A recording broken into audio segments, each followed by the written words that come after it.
미국 전투기는 절대 추락하지 않아. 아버지는 양키 시장에서 미제 물건을 파셨습니다. 미국 것은 절대 안 고장나. 그 말을 믿고 미국으로 건너갔습니다. 한국어를 지웠습니다. 한국 여권을 버렸습니다. 30년간 펜타곤에서 한국 무기를 깔아뭉개는 보고서를 썼습니다. 그런데 미국의 검이 부러졌습니다. F-15 전투기가 이란 미사일에 격추당했습니다. 그리고 제 미제 라이터가 고장났습니다. 그리고 제가 버린 나라가 전투기를 만들고 있었습니다. 오늘 보리밥이 가장 맛있었습니다. 50년입니다. 반세기 동안 단 한 번도 적의 손에 떨어지지 않았던 전투기가 있었습니다. 104대의 적기를 격추하고 스스로는 흠집 하나 허락하지 않았던 미국의 검, F-15. 그 신화가 깨졌습니다.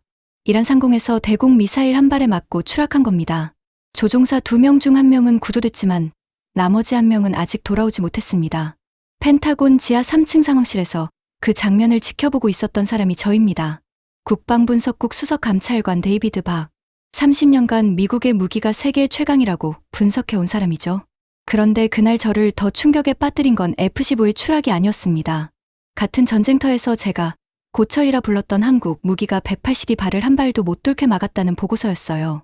하지만 그 보고서 이야기는 잠시 뒤로 미루겠습니다. 먼저 제가 누구인지부터 말씀드려야 할 것 같습니다. 저는 한국에서 태어났습니다. 1968년 부산 영도구. 미군 부대 정문에서 걸어서 3분 거리였죠. 아버지는 그 부대 앞 양키 시장에서 미제 물건을 팔아 저를 키우셨습니다. 미제 라디오, 미제 시계, 미제 담배, 미제 분유. 미제라는 글자만 붙으면 값이 3배로 뛰던 시대였어요. 아버지의 입버릇은 항상 같았습니다. 정수야, 미국 것은 절대 안 고장나. 8살 때 일이 아직도 또렷합니다. 미군 부대 정문 앞에서 병사가 지프 위에서 뭔가를 던졌어요. 허쉬 초콜릿이었습니다. 아이들 5-6명이 달려들었고 저도 그 속에 있었죠. 먼지 속에서 주운 초콜릿을 아버지에게 가져갔더니 아버지가 포장을 벗겨 제 손에 쥐어주셨습니다. 이게 미국 맛이다. 달았습니다. 한국에는 없는 맛이었어요. 그 달콤함이 제 혀에 평생 남았습니다. 아버지는 지포라이터 하나를 늘 갖고 다니셨습니다. 미군 부대에서 흘러나온 것이었죠. 황동색 몸체, 바닥에 메이드 인 USA 각인이 새겨져 있었습니다. 뚜껑을 열면 찰칵 소리가 나고 한 번에 불이 켜졌어요. 한국 라이터는 3번, 4번을 튕겨야 겨우 불이 붙었지만 아버지의 라이터는 단 한 번이면 됐습니다. 봐라. 이게 미국이다. 아버지는 그 라이터를 40년 넘게 쓰셨어요. 한 번도 고장 안 났습니다. 그게 제가 배운 첫 번째 진리였죠. 미국 것은 절대 안 고장나. 12살 때 미국으로 건너갔습니다. 아버지가 양키 시장에서 번 돈을 전부 유학 비용에 쏟으셨어요. 김해공항에서 비행기를 타기 전 아버지가 보리밥 도시락을 싸주셨습니다. 플라스틱 통에 보리밥, 김치, 계란 프라이 하나. 아버지가 말씀하셨죠. 미국 가면 쌀밥 먹을 수 있다. 창밖으로 부산이 작아지는 걸 봤습니다. 아버지가 활주로 너머 울타리 밖에서 손을 흔드셨어요. 그 손에 지포 라이터가 들려 있었습니다. 햇빛에 번쩍이더군요. 그게 아버지를 본 마지막이었습니다. 미국에서 저는 한국어를 지웠습니다. 학교에서 아이들이 칭칭총이라고 놀렸을 때 저는 소리쳤어요. 나는 미국인이야. 한국인 아니야. 그 뒤로 한국인 친구를 사귀지 않았습니다. 한국 여권을 버렸습니다. 박정수를 죽이고 데이비드 박이 됐죠.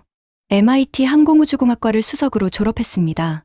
졸업 논문 주제가 F-15 엔진 진동 분석이었어요. 그 논문이 국방부의 눈에 띄었고 25세 펜타곤에 들어갔습니다. 30년이 지났습니다.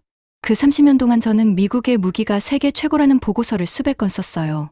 F-15, 패트리어트, 사드, 에이브람스. 미국이 만든 무기 앞에서 다른 나라의 무기는 전부 장난감이었습니다. 특히 한국 무기는요. 한국이 독자 무기를 만들었다고 할 때마다 저는 규격 미달, 기술 부족이라는 보고서를 써서 수출을 막았습니다. 그게 제 일이었으니까요. 미국의 안보를 지키는 일이라고 믿었습니다. 한국인이 한국 방산을 깔아뭉개는 거냐고요? 아닙니다. 저는 미국인이었으니까요. 박정수가 아니라 데이비드 박이었으니까요. 아버지는 2016년에 돌아가셨습니다. 장례식에서 어머니가 저에게 건넨 것이 있었습니다. 아버지의 지포 라이터였죠. 아버지가 넣어주래. 그 뒤로 저는 이 라이터를 항상 주머니에 넣고 다녔습니다. 긴장할 때마다 만지작거리는 버릇이 생겼어요. 이제 그날 이야기를 하겠습니다. 2026년 4월 새벽 3시 펜타곤 지하 3층 상황실은 식은 커피 냄새와 형광등 불빛뿐이었습니다. 모니터 18대가 중동 전역에 실시간 전황을 쏟아내고 있었지만 별다를 건 없었어요. 이란 전쟁 5째 주, 일상이 돼버린 야간 근무였죠. 3시 47분이었습니다. 주화면 좌측 상단에서 초록색 신호 하나가 사라졌어요. 저는 커피잔을 내려놓고 화면에 달라붙었습니다. F-15E의 항적이 소실된 겁니다. F-15E 스트라이크 이글, 조종사 2명이 타는 복좌형 전투기. 50년 무적 기록의 당사자가 레이더에서 지워지고 있었어요. 제 옆에서 하퍼 장성이 벌떡 일어났습니다. 주먹으로 책상을 내리쳤어요. 커피잔이 바닥에 떨어져 깨졌습니다. 사기 조각이 콘크리트 바닥 위에서 날카로운 소리를 냈죠. 이란 방공망은 80% 무력화됐다고 보고받았어. 도대체 어떻게 된 거야? 하퍼 장성의 목소리가 상황실 전체를 울렸습니다. 하지만 대답하는 사람은 없었어요. 모니터만 차갑게 빛나고 있었죠. 추가 보고가 들어왔습니다. A-10 선더볼트 공격기도 게슘 섬 부근에서 격추됐다는 내용이었어요. 같은 날 미군 전투기 2대가 떨어진 겁니다. 그리고 CNN 속보가 화면 하단을 가로질렀습니다. 이란 미사일 발사대 절반 이상 건재. 미국의 방공망 무력화 발표는 과장된 것으로 확인. 저는 그 자막을 3번 읽었습니다. 미국이 안전하다고 발표한 바로 그 지역에서 F-15가 당한 겁니다. 우리가 무력화시켰다고 세계에 발표한 바로 그 방공망이 미국의 전투기를 떨어뜨린 거예요. 하퍼 장성의 얼굴이 일그러졌습니다. 그건 분노가 아니었어요. 자기가 서명한 보고서가 거짓이었다는 걸 아는 사람의 표정이었죠. 저는 주머니에서 아버지의 지포 라이터를 꺼냈습니다. 무의식이었어요. 긴장하면 만지작거리는 버릇이 발동한 겁니다. 황동색 표면이 형광등 빛에 차갑게 반사됐어요. 메이드 인 USA. 아버지, 미국 것도 떨어지는군요. 하퍼 장성이 상황실 전체를 향해 고함을 질렀습니다. 지금 당장 원인 분석 들어가. 전 지역 위성 영상 재분석, F-15 잔해 좌표 확인해. 상황실이 전쟁 모드로 전환됐습니다. 분석관들이 키보드를 두드리기 시작했고 위성 영상이 화면을 채웠죠. 하퍼 장성이 저를 돌아봤습니다. 데이비드, 자네 한국 방산 전문이지? 갑자기 왜 한국 이야기가 나옵니까? 사우디에서 보고서가 하나 올라왔어. 한국이 거기에 뭔가를 깔았다더군. 분석해. 하퍼 장성이 단말기에 파일 하나를 띄웠습니다. 제목이 보였어요. 사우디 동부 전구, 한국산 다층 방공 체계 실전 운용 결과 보고. 저는 코웃음을 쳤습니다. 한국이 방공 체계를요? 미국 패트리어트도 이란의 물량 앞에서 재고가 바닥나는 판에 한국 무기로 뭘 막겠다는 겁니까? 가전제품이나 잘 만드는 나라 아닙니까? 에어컨 리모컨이나 잘 만들지 미사일을 만들어요? 저는 30년간 그렇게 믿어왔습니다. 한국의 무기는 고철이고 미국의 무기는 성경이라고요. 그날 새벽까지는 그랬습니다. 그날 오후 2시 하퍼 장성이 회의실 문을 박차고 들어왔습니다. 손에 들린 서류 뭉치를 탁자 위에 던지듯 내려놓았어요. 종이가 흩어지며 탁자 표면을 긁는 소리가 회의실을 채웠죠. 하퍼 장성의 얼굴에는 새벽의 분노가 아직 가시지 않아 있었습니다. 데이비드, 이거 읽어. 사우디 동부 정부에서 올라온 전장 보고서였습니다. 표지에 붉은 글씨로 기밀이라는 도장이 찍혀 있었죠. 저는 의자를 당기고 앉아 첫 페이지를 넘겼습니다. 미군이 패트리어트를 빼고 철수한 뒤 한국산 방공 체계가 대신 배치됐다는 내용이었어요. 기지 이름과 좌표가 검게 지워져 있었지만 장비 목록은 선명했습니다. A4 레이더, 비오 복합, 천궁이, 엘셈, 천무, 5종류였어요. 저는 코웃음을 쳤습니다. 미국은 패트리어트 하나로 전부 막는데 한국은 5개를 가져와야 하나 보죠. 그것부터가 기초 체력이 부족하다는 증거 아니겠습니까? 하지만 다음 페이지를 넘기는 순간 비웃음이 멈췄습니다. 이란의 공격 내역이 적혀 있었습니다. 탄도미사일 12발, 순항미사일 20발, 자폭 드론 150기, 3층 동시 공격, 하늘 위에서, 하늘 가운데서, 바닥에서 동시에 쏟아진 겁니다. 총 182발. 제 시선이 다음 줄에 멈췄습니다. 요격 결과 182발 전량 요격 완료. 피해 제로. 저는 숫자를 다시 읽었습니다. 3번을 읽었어요. 182발, 100%, 피해 제로. 숫자가 변하지 않았습니다. 하퍼 장성이 팔짱을 낀 채 저를 쳐다보고 있었어요. 데이터 조작이겠지? 확인해 보겠습니다. 저는 계산기를 꺼냈습니다. 30년간 숫자만 파온 사람의 습관이죠. 보고서의 수치를 하나하나 대입해봤어요. 먼저 드론 150기. 한국의 비오복합이라는 장비가 분당 1200발의 기관포를 쏴서 전량 격추했다고 적혀 있었습니다. 비용이 문제였어요. 비오복합의 탄환 한 발이 25,000원이었습니다. 드론 150기를 격추하는 데 들어간 총 비용은 약 15억 원. 같은 드론을 패트리어트로 막았다면 얼마가 들었을까요? 패트리어트 한 발에 60억 원. 150발이면 9천억 원입니다. 저는 숫자를 다시 확인했어요. 15억 대 9천억. 600배 차이. 손이 멈췄습니다. 다음은 순항미사일 20발이었습니다. 천궁이라는 미사일이 전부 요격했다고 적혀 있었어요. 20발 중 20발, 100%. 패트리어트의 순항미사일 요격률이 얼마인지 저는 너무 잘 알고 있었습니다. 70%. 20발 중 6발은 뚫린다는 뜻이죠. 마지막은 탄도미사일이었습니다. 고도 80km에서 마하 7의 속도로 떨어지는 12발을 LSM이라는 장비가 고도 52km에서 직격으로 맞췄다고 돼 있었어요. 직격이라니요. 폭발해서 파편으로 맞추는 게 아니라 미사일로 미사일의 머리를 때렸다는 겁니까? 이 기술을 가진 나라는 세계에 3곳뿐입니다. 미국, 이스라엘, 그리고 한국. 저는 계산기를 탁자 위에 내려놓았습니다. 70%와 100%. 그 30%의 차이를 숫자로 환산하면 이렇게 됩니다. 182발에 70%를 적용하면 54발이 뚫려요. 탄도미사일 한 발이 떨어지면 반경 수백 미터가 사라집니다. 54발이면 기지 하나가 통째로 날아가는 거예요. 한국은 뚫린 게 0발이었습니다. 하퍼 장성이 물었어요. 그래서 조작이지? 저는 대답하지 못했습니다. 숫자는 거짓말을 안 합니다. 30년간 숫자를 분석해 온 사람이 숫자 앞에서 할 말을 잃은 건 처음이었어요. 한국 고철 5총 세트가 182발을 막았다고? 그게 말이 된다고 생각해? 하퍼 장성이 책상에 기대며 비웃었습니다. 고철. 그 단어가 또 나왔습니다. 아까 새벽에도 가슴에 박혔던 그 단어. 고철. 왜 그 말이 거슬리는지 저도 모르겠었어요. 저는 미국인인데 한국 무기가 고철이라고 불리든 말든 상관없어야 하는데 저는 보고서 마지막 페이지를 넘겼습니다. 사진이 첨부돼 있었어요. 한국 기술팀이 사우디 사막에서 장비를 설치하는 장면이었죠. 작업복을 입은 사람들이 뜨거운 모래 위에서 볼트를 조이고 있었습니다. 기름때 묻은 손, 먼지 투성이 얼굴, 땀에 젖은 셔츠. 30-40명이 말없이 일하고 있었어요. 한참을 바라봤습니다. 이상한 일이었어요. 그 사진이 다른 장면과 겹치기 시작한 겁니다. 부산 양키시장. 좌판 위에 미제 물건을 늘어놓고 손님을 기다리던 아버지. 기름때 묻은 손, 먼지 투성이 얼굴, 땀에 젖은 셔츠. 똑같았습니다. 저는 사진에서 눈을 떼지 못했어요. 이 사람들의 아버지도 양키시장에서 미제 물건을 팔았을까요? 이 사람들의 어머니도 봉제 공장에서 밤 10시까지 일했을까요? 이 사람들도 어릴 때 미군 부대 앞에서 허쉬 초콜릿을 주었을까요? 아닙니다. 상관없습니다. 저는 미국인이고 이건 분석 업무일 뿐입니다. 서류를 덮었습니다. 하퍼 장성에게 보고했어요. 데이터를 면밀히 검토해 보겠습니다. 결과는 이틀 내로 올리겠습니다. 하퍼 장성이 고개를 끄덕이며 말했죠. 어차피 조작이야. 증명해. 그리고 한국이 사우디에 깔아놓은 그 고철들의 수출 인증을 취소할 근거를 만들어. 저는 서류를 안고 사무실로 돌아왔습니다. 책상에 앉아 보고서를 다시 펼쳤어요. 마지막 페이지의 사진이 또 보였습니다. 사막에서 일하는 한국 기술자들. 시선을 돌리려 했습니다. 그런데 자꾸 돌아갔어요. 아버지의 손이 겹쳐 보였습니다. 양키시장에서 미제 라디오를 닦던 그 손. 기름때가 끼고 손마디가 굵었던 그 손. 저는 서랍을 열었습니다. 아무 이유 없이 열었어요. 서랍 깊숙이 낡은 한국 여권이 있었습니다. 12살짜리 박정수의 사진. 서랍을 닫았습니다. 3개 닫았어요. 저는 미국인입니다. 이건 분석 업무입니다.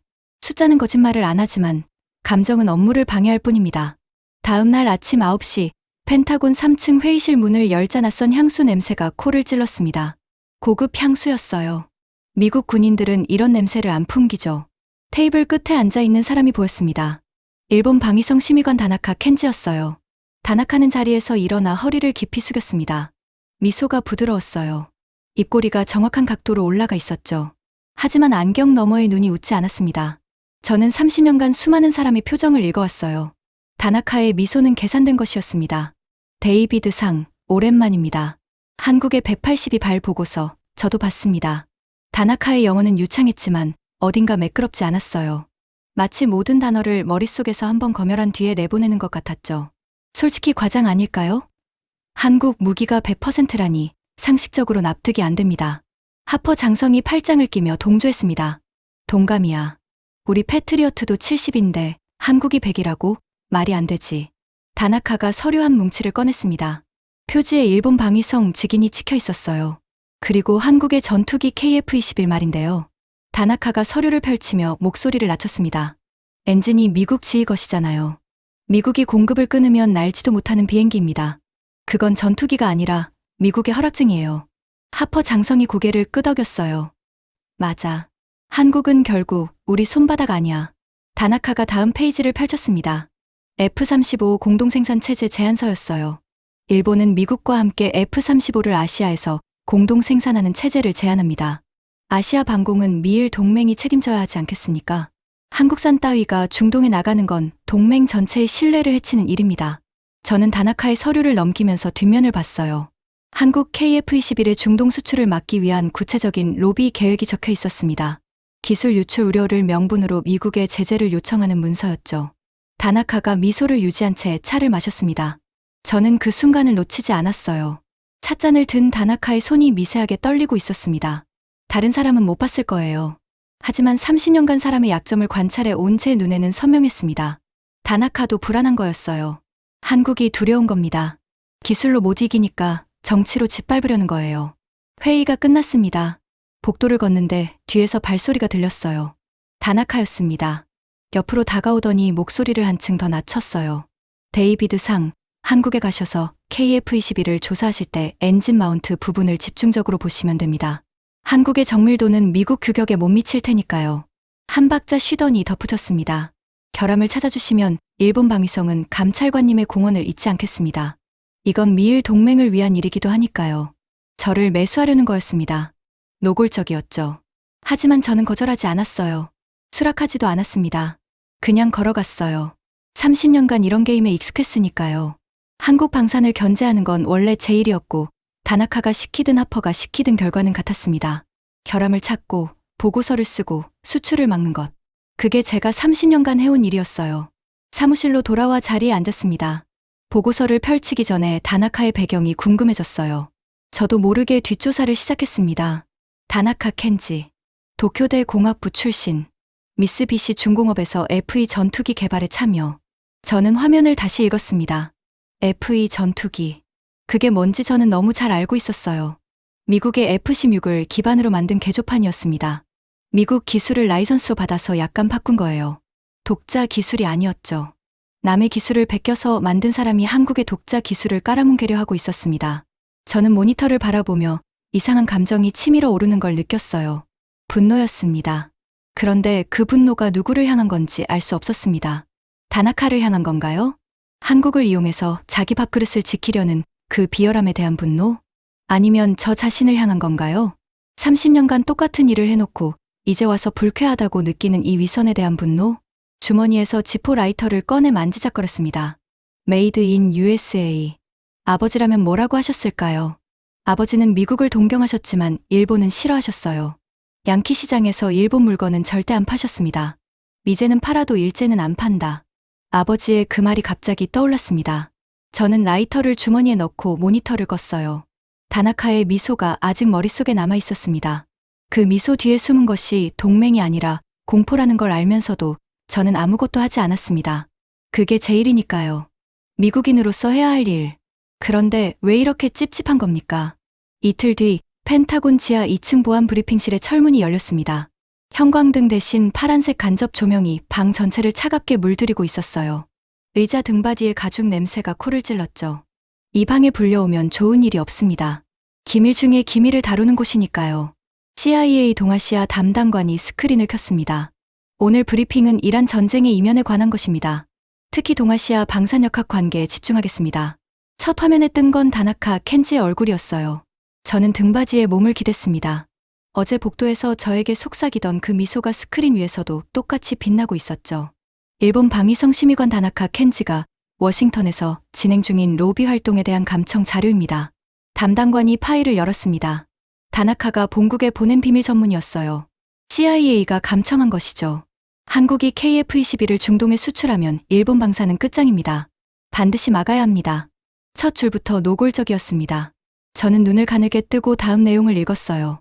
다나카의 3단계 로비 계획이 적혀 있었습니다. 1단계, 미국 감찰관을 활용해 KF-21 결함 보고서를 작성한다. 2단계, 결함을 근거로 국제 수출 인증을 거부한다. 3단계, 한국을 미국 엔진에 종속시킨 채 수출만 차단한다. 1단계의 미국 감찰관, 저였습니다. 30년간 한국 방산을 견제하는 보고서를 써온 사람. 다나카에게 저는 도구였어요. 일본의 체스판에서 말이었습니다. 브리핑실을 둘러봤습니다. 하퍼 장성이 팔짱을 낀 채 앉아 있었어요. 다나카의 로비 내용을 듣고도 표정이 변하지 않았습니다. 모르는 게 아니었어요. 알면서 묵인하고 있는 겁니다. 왜 묵인하겠습니까? 한국 무기가 수출되면 미국 방산 업체의 시장 점유율이 떨어지니까요. 하퍼 장성이 퇴역 후에 고문으로 갈 그 업체들의 주가가 빠지니까요.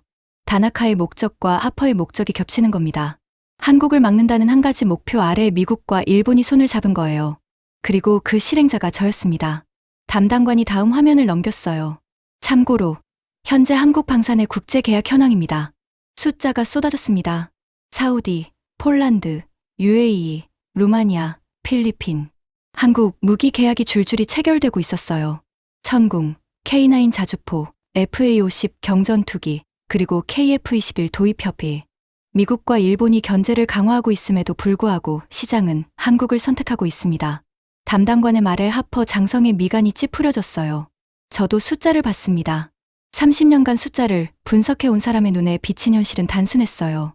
미국과 일본이 막으려 해도 시장이 한국을 고르고 있었습니다. 싸고 성능이 좋고 즉시 공급이 가능하니까요.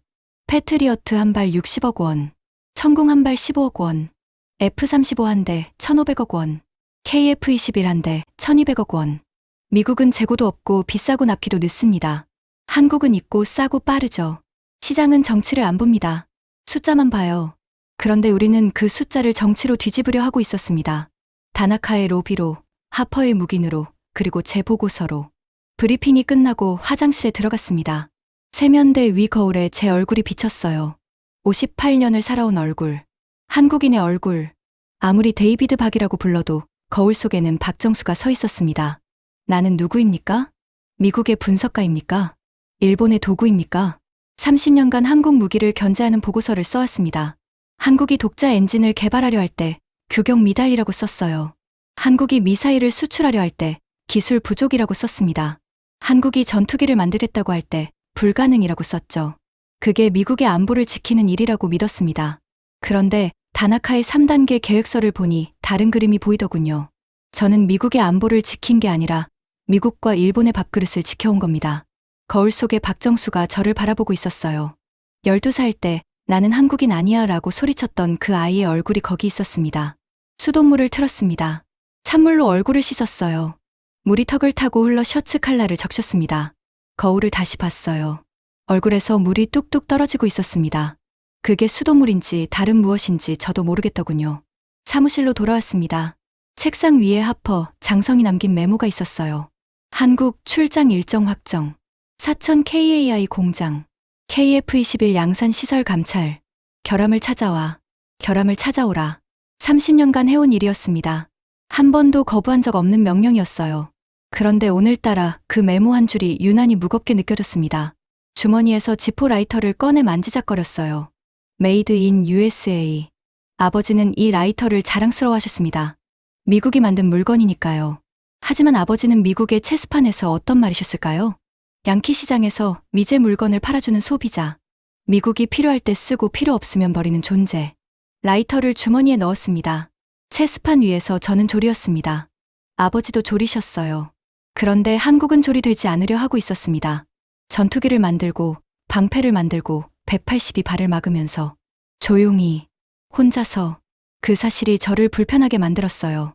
조리되지 않겠다고 발버둥 치는 나라를 밟으라는 명령서가 제 책상 위에 놓여 있었으니까요. 사무실 모니터 4대가 동시에 켜졌습니다. 위성 영상이 로딩되면서 픽셀이 하나씩 선명해졌어요. 에어컨 바람이 목덜미를 스쳤지만 등에서는 식은땀이 흘렀습니다. 화면에 뜬 건 한국 사천공항의 실시간 영상이었죠. 하퍼 장성이 제 어깨 뒤에 서서 화면을 가리켰습니다. 저게 뭔지 알지? 활주로 끝에 전투기 한 대가 서 있었어요. 매끈한 동체, 쌍발 엔진, 반메린 무장. 태극 마크가 위성 사진에서도 선명하게 보였습니다. KF-21 보라매. 한국이 25년을 쏟아부어 만든 전투기였어요. 3월 25일에 양산 1호기 출고식을 했대. 세계에서 8번째로 초음속 전투기를 자체 양산한 나라가 됐다더군. 하퍼 장성이 비웃듯 말했습니다. 저는 분석 자료를 열었어요. 숫자를 읽기 시작했습니다.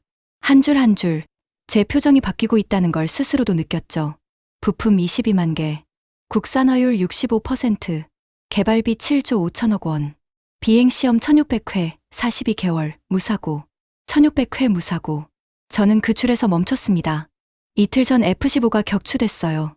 50년 기록이 하루 만에 깨졌습니다. 그런데 한국 전투기는 1600번을 날아도 한 번도 안 떨어졌다는 겁니다. 물론 시험 비행과 실전은 다르죠. 하지만 1600번 연속 무사고라는 숫자가 주는 무게는 가볍지 않았어요. 30년간 숫자를 분석해 온 사람으로서 그 정도는 인정해야 했습니다. 다음 줄을 읽었습니다.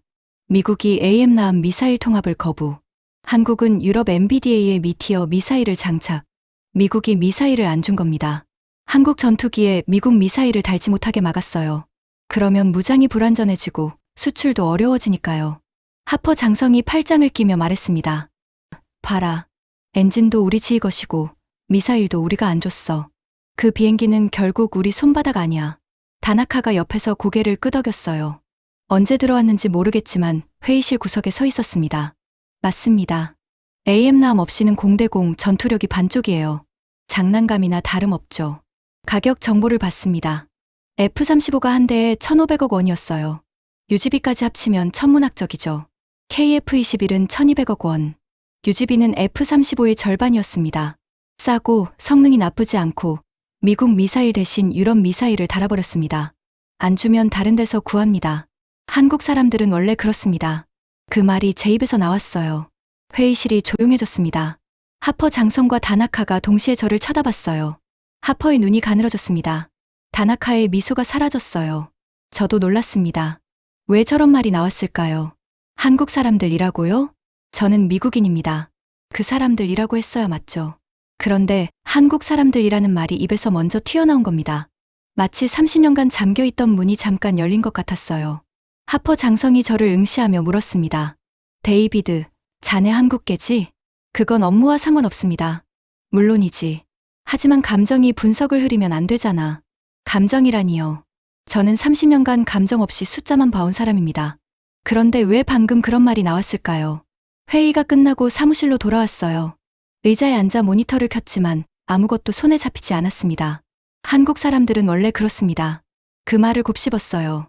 원래 그렇다니. 제가 뭘 안다고 그런 말을 한 겁니까?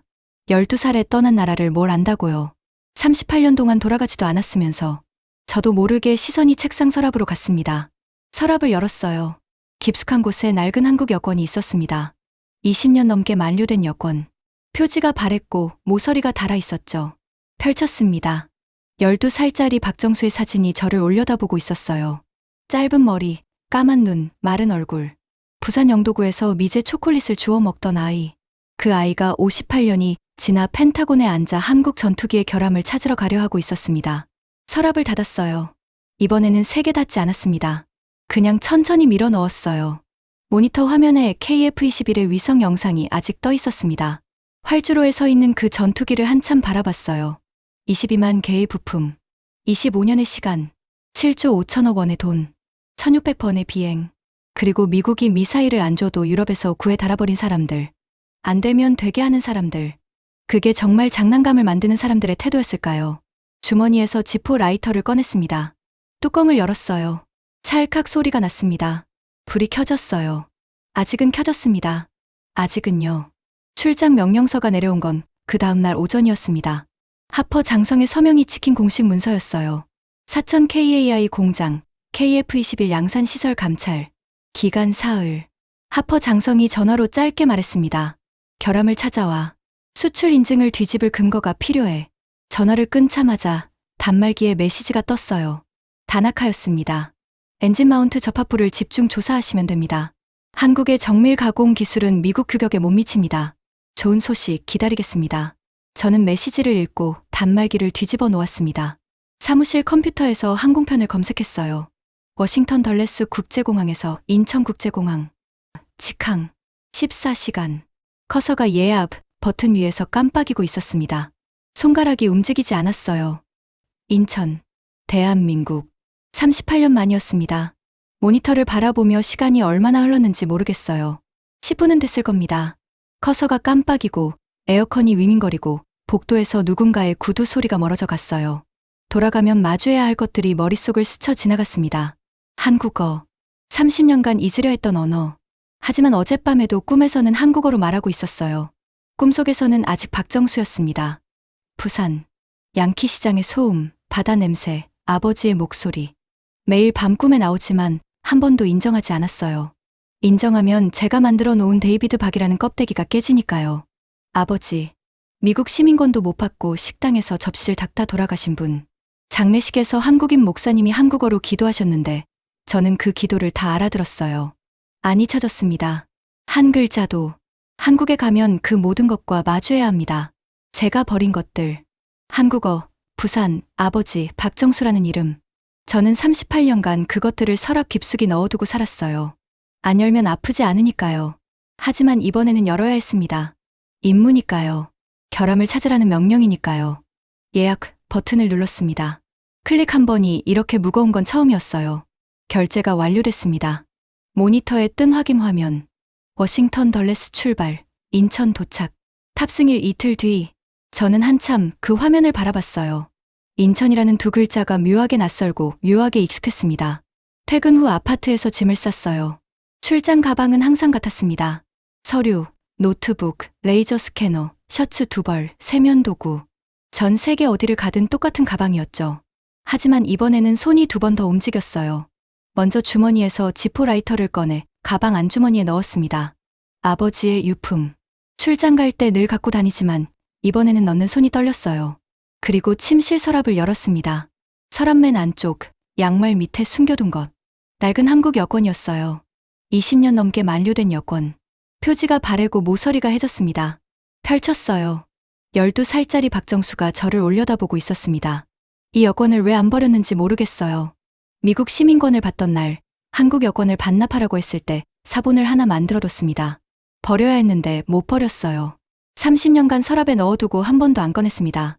어제 꺼냈고 오늘 또 꺼냈어요. 가방에 넣었습니다. 만료된 여권이니 쓸모는 없었죠. 그런데 넣고 나니 가방이 조금 무거워진 것 같았어요. 실제 무게가 아니라 다른 종류의 무게였습니다. 공항 가는 택시를 탔어요. 아침 6시, 버지니아의 도로는 한산했습니다. 창밖으로 워싱턴 기념탑의 첨탑이 새벽 하늘에 바늘처럼 솟아 있었죠.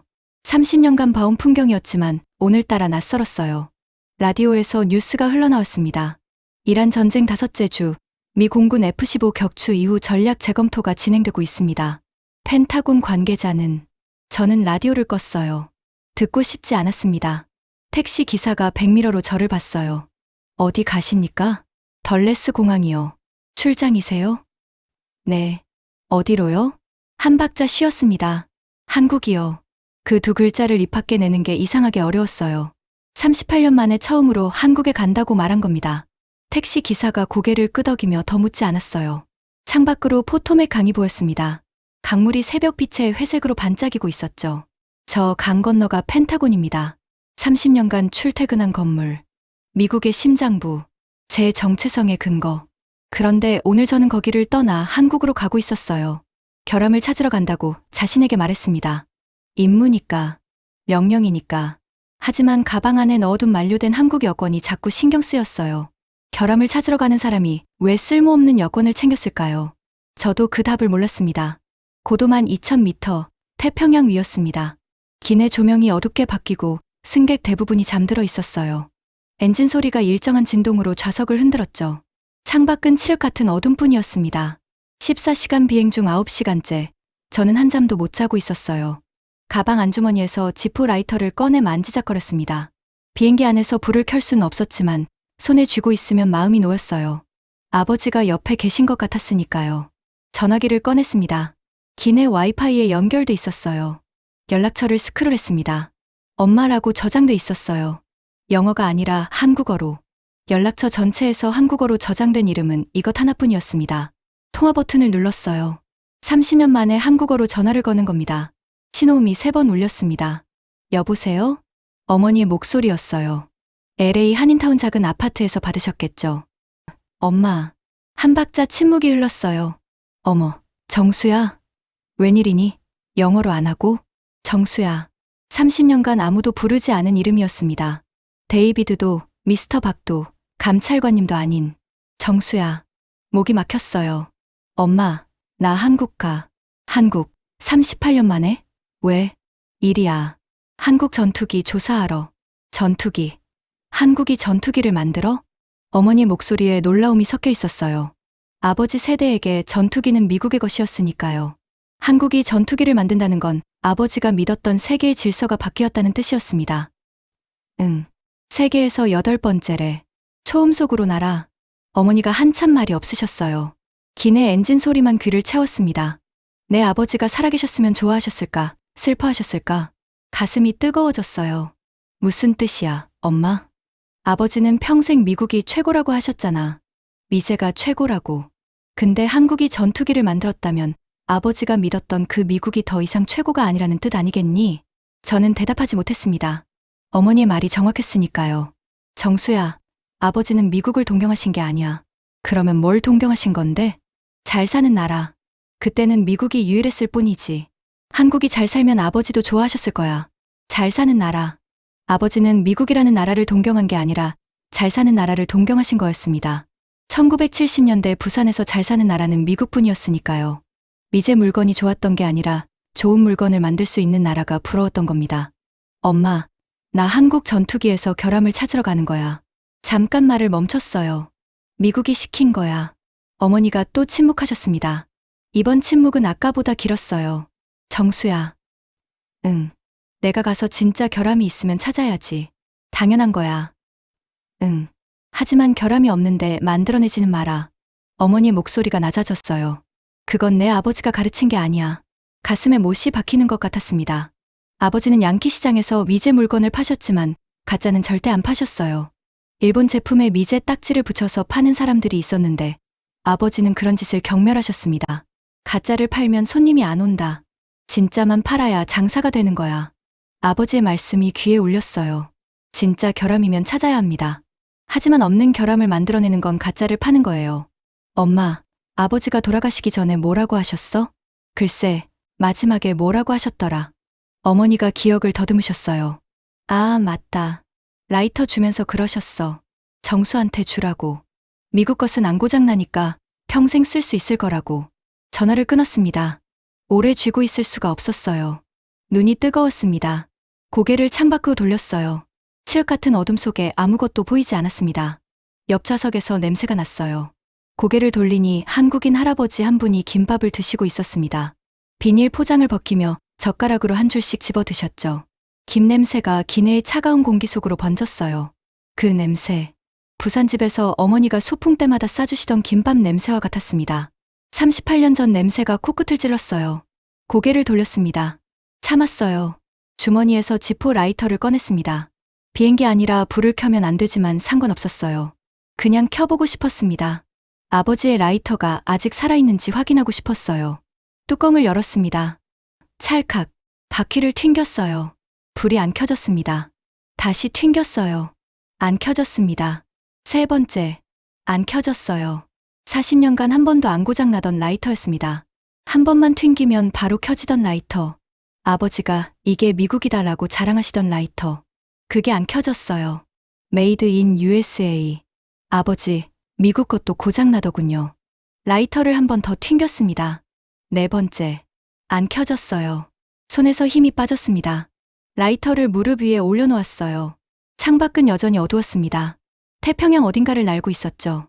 이 비행기가 내리면 한국입니다. 38년 만에 밟는 한국 땅. 옆 좌석의 할아버지가 김밥을 다 드시고 물을 마시며 만족스러운 표정을 지으셨어요. 저는 무릎 위에 라이터를 내려다봤습니다. 고장난 미제. 창밖의 어둠 속에서 아주 희미하게 빛이 보이기 시작했어요. 수평선 너머로 여명이 퍼지고 있었습니다. 비행기가 서쪽에서 동쪽으로 날고 있었으니까요. 해가 뜨는 방향. 한국이 있는 방향이었습니다. 인천공항 입국장의 자동문이 열리는 순간 냄새가 밀려왔습니다. 설명할 수 없는 냄새였어요. 공기 중에 섞인 무언가. 김치인지, 사람들의 채취인지, 아스팔트 위에 내린 빗물인지. 미국에서는 30년간 한 번도 맡아본 적 없는 냄새였습니다. 그런데 알고 있었어요. 이 냄새를. 코가 기억하고 있었습니다. 부산 양키시장에서 맡았던 냄새. 아버지의 작업복에서 나던 냄새. 어머니가 저녁 준비하실 때 부엌에서 퍼지던 냄새.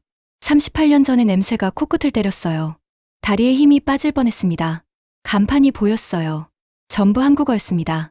환영합니다. 입국 심사, 수화물 수취, 세관 신고. 30년간 잊으려 했던 글자들이었어요. 영어만 쓰고, 영어로 생각하고, 영어로 꿈꾸려 했던 30년. 그런데 한국어가 다 익혔습니다. 한 글자도 잊혀지지 않았어요. 잊히지 않았다는 사실이 저를 흔들었습니다. 입국 심사대에 섰어요. 미국 여권을 내밀었습니다. 젊은 심사관이 여권을 훑어보고 제 얼굴을 봤어요. 도장을 찍으며 한마디 했습니다. 웰컴 투 코리아. 한국어가 아니라 영어였어요.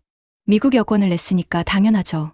하지만 그 한마디가 이상하게 가슴에 박혔습니다. 코리아. 저는 여기서 태어났습니다. 여기서 미제 초콜릿을 주웠고, 여기서 보리밥을 먹었고, 여기서 아버지와 헤어졌어요. 수화물을 찾고 도착 로비로 나왔습니다. 사람들이 빠르게 움직이고 있었어요. 한국어가 사방에서 쏟아졌습니다. 워싱턴에서는 하루에 한마디도 안 들었던 한국어가 여기서는 공기처럼 흘러다녔어요. 편의점이 보였습니다. 저도 모르게 발이 멈췄어요. 진열대에 삼각김밥이 놓여 있었습니다. 미국에는 없는 것이었죠. 하나 집었어요. 계산대에서 직원이 한국어로 말했습니다. 1200원입니다. 지갑에서 카드를 꺼내 긁었어요. 비닐을 벗기고 한 입 베어 물었습니다. 밥이었어요. 김으로 감싼 밥, 참치 마요네즈. 별것 아닌 편의점 김밥이었습니다. 그런데 맛이. 어릴 때 소풍 갈 때 어머니가 싸주시던 그 김밥 맛이었어요. 똑같지는 않았지만 비슷했습니다. 김 냄새가 비슷했어요. 밥 아래 온기가 비슷했습니다. 삼각김밥 하나에 38년이 무너지는 기분이었어요. 서울역에서 고속열차를 탔습니다. 사천까지 3시간. 차창 밖으로 한국이 스쳐 지나갔어요. 서울의 고층 빌딩들이 보였습니다. 유리 외벽이 햇빛을 반사하며 번쩍거렸죠. 1980년에 제가 떠날 때 서울에서 가장 높은 건물이 63빌딩이었어요. 지금은 그보다 높은 건물이 수십 개는 됐습니다. 도시를 벗어나니 공장 굴뚝이 보였어요. 태양광 패널이 덮인 들판. 고속도로 위를 달리는 현대 기아차들. 터널을 지나면 또 다른 도시가 나왔습니다. 이건 제가 떠났던 한국이 아니었어요. 아버지가 양키시장에서 미제 물건을 팔던 그 나라가 아니었습니다. 열차 앞 모니터에서 뉴스가 나오고 있었어요. KF-21 보람의 양산 순조롭게 진행 중. 9월 공군 실전 배치 예정. 다음 뉴스가 이어졌습니다. 이란 전쟁 속 한국 방산 수출 급증. 사우디, 폴란드, UAE 계약 줄이어. 옆 좌석의 중년 남성이 뉴스를 보며 고개를 끄덕이고 있었어요. 뒷좌석의 할머니 두 분이 대화하는 소리가 들렸습니다. 우리 한국이 전투기를 만든대요. 대단하지 않아요? 그러게. 옛날에는 연필 한 자루도 못 만들었는데 저는 창밖을 바라봤어요. 연필 한 자루도 못 만들던 나라. 미제 초콜릿을 주워 먹던 나라. 그 나라가 전투기를 만들고 있었습니다. 30년간 제가 고철이라고 보고서에 적었던 그 나라가요. 사천역에 내렸습니다. KAI 공장으로 가는 차에 올라탔어요. 작은 도시였습니다. 산이 보이고 논이 보이고 작은 가게들이 길가에 늘어서 있었죠. 그때 창밖에 간판 하나가 스쳐 지나갔습니다. 할머니 보리밥. 숨이 멎었어요. 보리밥. 38년 전 김해공항에서 아버지와 마지막으로 먹었던 밥. 미국 가면 쌀밥 먹을 수 있다. 아버지의 마지막 한국 식사. 간판이 뒤로 사라져갔어요. 저는 목을 돌려 간판을 끝까지 봤습니다. 나중에 저기 가야겠다. 한국어로 중얼거렸어요. 저도 모르게. 차가 공장 정문에 멈췄습니다. 거대한 건물이 보였어요. KAI. 한국항공우주산업. 여기서 전투기를 만들고 있었습니다. 미제 초콜릿을 주워 먹던 나라의 사람들이요. 가방을 들고 내렸어요. 레이저 스캐너가 가방 안에서 묵직하게 눌렸습니다. 결함을 찾으러 온 겁니다. 그게 제 임무니까요. 하지만 주머니 속에 지포 라이터가 여전히 안 켜진다는 사실이 자꾸 떠올랐어요. 그리고 가방 깊숙이 넣어둔 만료된 한국 여권이요. 12살짜리 박정수가 58년이 돼서 돌아왔습니다. 결함을 찾으러. 아니, 어쩌면 다른 무언가를 찾으러. 경납고 내부의 온도는 서늘했습니다. 콘크리트 바닥에서 올라오는 냉기가 구두 밑창을 타고 발끝까지 스며들었어요. 항공유 냄새가 코를 찔렀죠. 형광등 아래 KF-21 보라매가 서 있었습니다. 위성사진으로만 봤던 전투기를 처음으로 눈앞에서 마주한 겁니다. 생각보다 컸어요. 매끈한 동체가 빛을 반사하고 있었습니다. 쌍발 엔진 노즐이 어두운 경납고 안에서도 존재감을 드러냈죠. 태극 마크가 동체 중앙에 선명했어요. 저는 가방에서 레이저 스캐너를 꺼냈습니다. 임무를 시작해야 했으니까요. 엔진 마운트 접합부에 스캐너를 밀착시켰어요.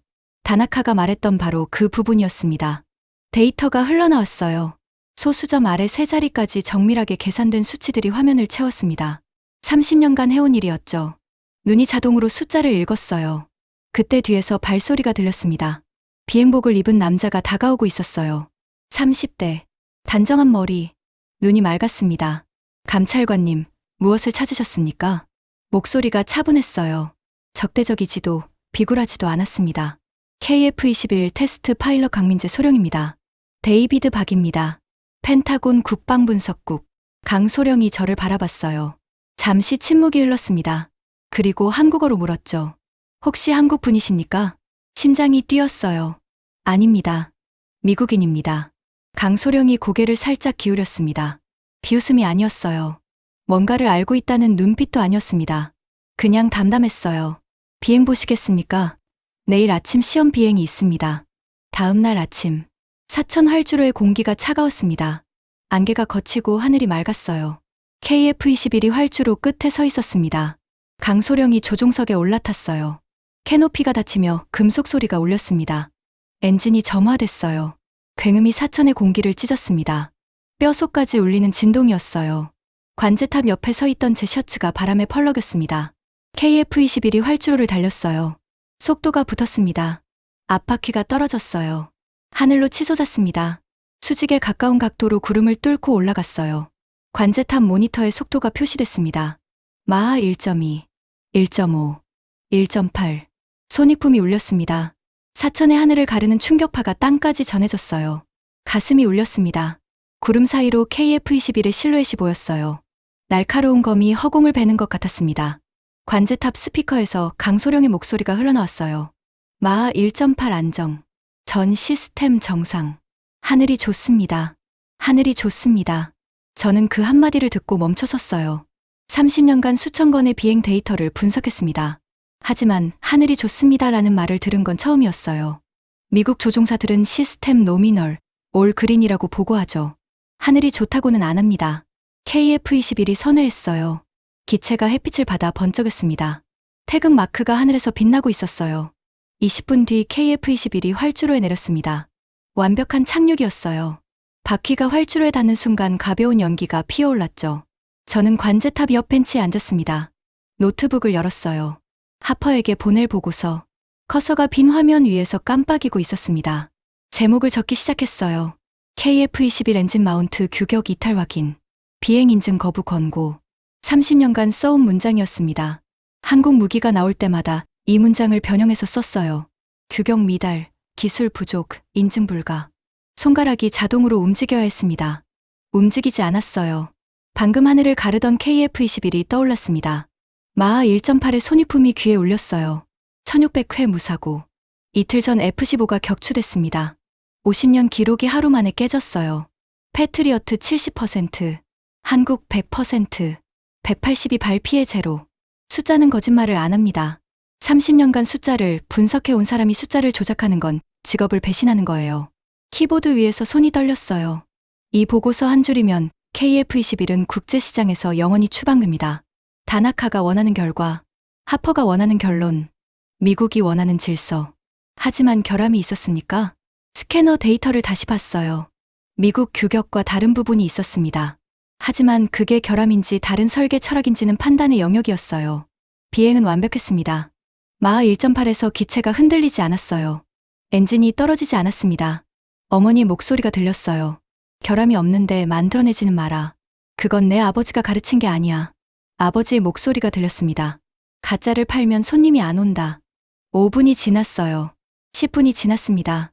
커서가 깜빡이고 있었어요. 활주로에서 바람이 불어왔습니다. 제 머리카락이 흩날렸죠. 노트북을 닫았습니다.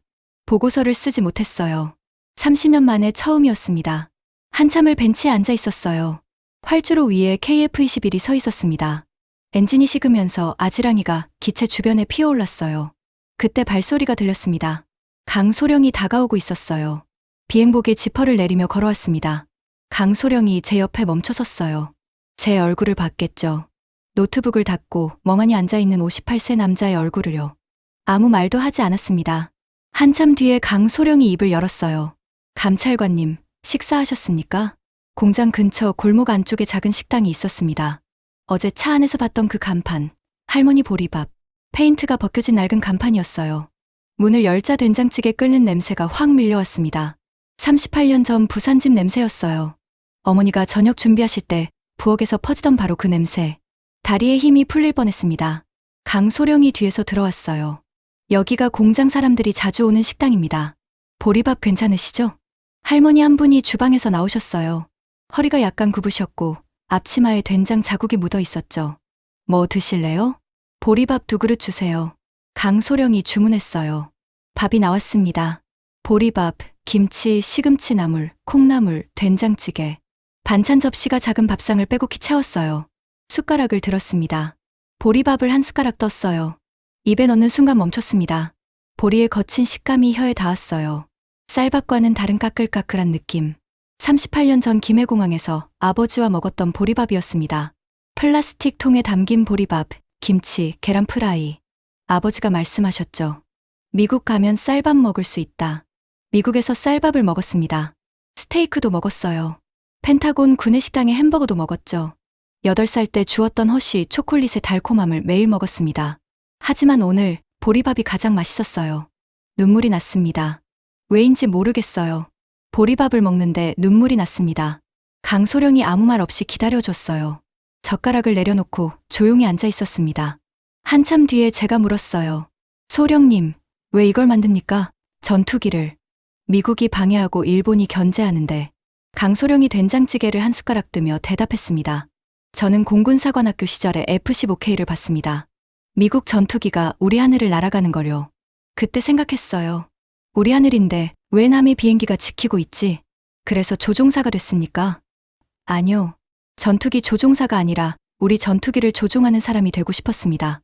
강소령이 저를 바라봤어요. 감찰관님, 이 전투기를 만든 사람들이 누군지 아십니까? 기술자들이겠죠. 맞습니다. 하지만 그 기술자들의 아버지는 포항제철에서 쇳물을 부었습니다. 어머니는 구로공단에서 미싱을 돌렸어요. 할아버지는 사우디 사막에서 16시간을 일했습니다. 강소령이 보리밥을 한 숟가락 떴어요. 이 보리밥을 드시던 분들이 키운 자녀들이 만든 전투기입니다. 저는 밥그릇을 내려다봤습니다. 보리밥, 아버지가 드시던 밥, 어머니가 해주시던 밥, 그 밥을 먹고 자란 사람들이 전투기를 만들었습니다. 미국이 미사일을 안 줘도 유럽에서 구해달았어요. 일본이 로비를 해도 묵묵히 만들었습니다. 1600번 날려서 한 번도 안 떨어지는 걸 증명했어요. 그리고 식사하셨습니까? 라고 물었습니다. 식당을 나왔어요. 벤치에 앉아 노트북을 열었습니다. 아까 닫아뒀던 보고서가 화면에 떠 있었어요. KF-21 엔진 마운트 규격 이탈 확인. 비행 인증 거부 권고. 커서가 깜빡이고 있었습니다. 삭제했어요. 30년 만에 처음으로 한국을 깔아뭉개는 보고서를 지웠습니다. 새 문서를 열었어요. 제목을 적었습니다. 미제의 시대는 끝나고 있습니다. 숫자가 증명하고 있습니다. 그리고 한 줄을 더 적었어요. 한국 KF-21 보라매에 대한 수출 제한 조치는 근거가 없습니다. 일본 방위성의 로비 자료는 사실과 다릅니다. 마지막에 부록을 붙였습니다. 30년간 제가 써온 한국 견제 보고서 목록이었어요. 그 보고서들 중 일부가 방산업체 로비의 영향하에 작성된 것으로 의심된다는 내용이었습니다. 하퍼 장성의 이름이 거기 있었어요. 전송 버튼을 눌렀습니다. 워싱턴으로. 30년간 한국을 막아온 사람이 한국을 막는 구조를 무너뜨린 겁니다. 다나카의 3단계 로비가 끝장나는 순간이었어요. 1단계인 미국 감찰관의 결함 보고서가 반대 방향으로 날아간 겁니다. 결함이 아니라 제한 조치 근거 없음. 다나카가 3년간 쌓은 로비가 한 줄에 무너졌어요. 그리고 부록에 적힌 하퍼 장성의 이름. 30년간 방산업체와 유착해 온 흔적이 수면 위로 올라왔습니다. 의회 감사가 시작될 거예요. 사냥꾼이 사냥감이 된 겁니다. 주머니에서 지포 라이터를 꺼냈습니다. 마지막으로 한번 튕겨봤어요. 안 켜졌습니다. 괜찮았어요. 더 이상 미제 불꽃이 필요하지 않았으니까요. 라이터를 주머니에 넣었습니다. 대신 가방에서 낡은 한국 여권을 꺼냈어요. 12살짜리 박정수의 사진.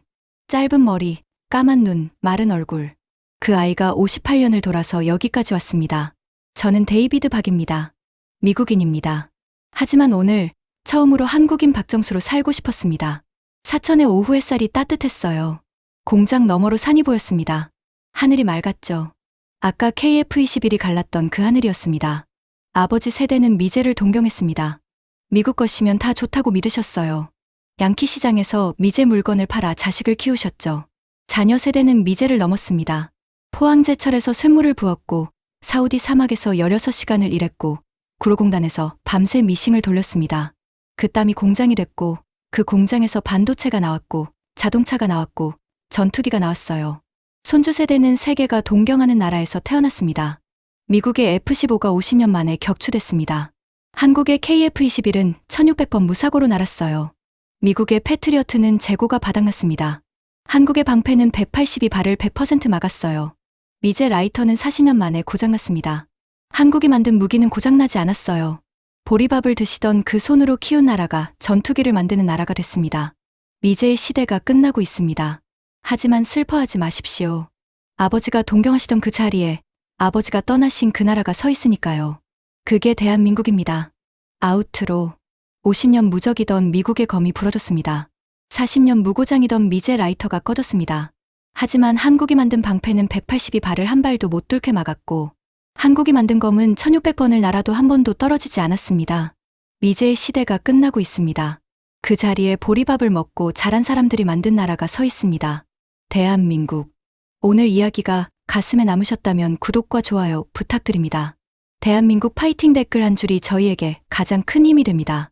감사합니다.